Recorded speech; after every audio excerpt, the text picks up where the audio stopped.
Hello, I'm Darby McDevitt, narrative director of Assassin's Creed Valhalla, and this is an introduction to Norse mythology.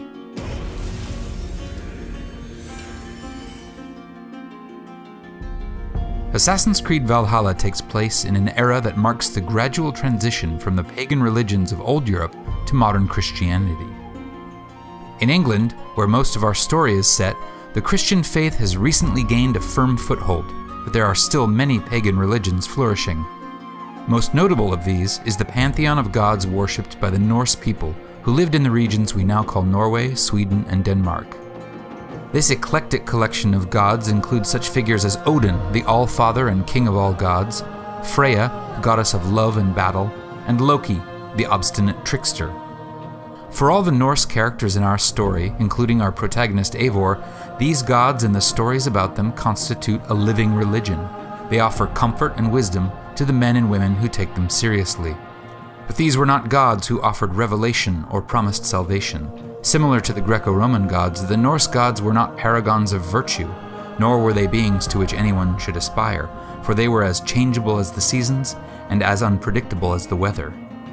In the Norse conception of reality, the world was broken up into 9 realms, with Asgard being the home of the most important gods. Accessed by a bridge of light known as the Bifrost, Asgard was the site of Odin's Hall of Slain Champions, called Valhall, or Valhalla. This was the final resting place of all warriors who died bravely in battle, weapon in hand, and whose reward it was to remain at Odin's side, drinking and warring until the coming of Ragnarok, the battle at the end of time. As one might expect from a people who valued courage and honor, the Norse approached their gods somewhat bluntly. They did not pray to them asking for redemption, they bargained with them, making sacrifices for a stroke of good fortune.